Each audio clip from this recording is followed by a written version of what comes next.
The footsteps above. Jack had always been a loner. Moving into the old remote cabin in the woods felt like the perfect escape from the chaos of city life.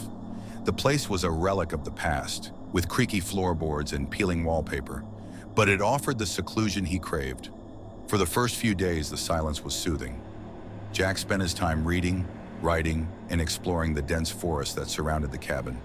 He loved the way the wind rustled the leaves, creating a symphony of natural sounds. However, as the days turned into weeks, the isolation began to take its toll. It started with noises.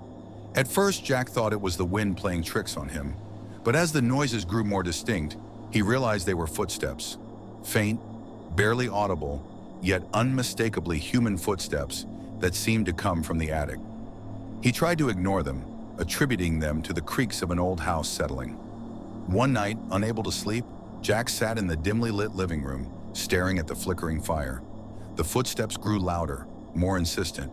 He strained to convince himself it was just his imagination, but the rhythm was too deliberate. Frustrated, he shouted into the darkness, demanding to know who was there. The footsteps stopped. Relieved, Jack thought he had conquered his fears. But then he heard a faint, almost imperceptible sound. Breathing. It was calm and chillingly close.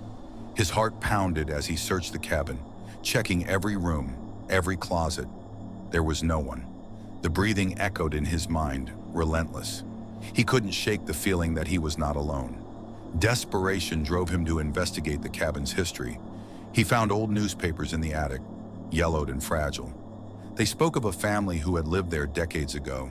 The parents and two children had disappeared mysteriously, their fates unknown. Jack's nights became restless, plagued by dreams of the missing family. The footsteps returned, more urgent than ever. They seemed to lead him, pulling him towards the attic. One foggy morning, he followed the direction they suggested, driven by a compulsion he couldn't resist. In the attic, he discovered a hidden door, covered by a loose floorboard. Inside was a small, dark room. The air was thick with dust, and the walls were lined with old, decaying furniture. Jack's blood ran cold as he noticed something peculiar. A series of scratches on the walls, as if someone had been desperately trying to escape.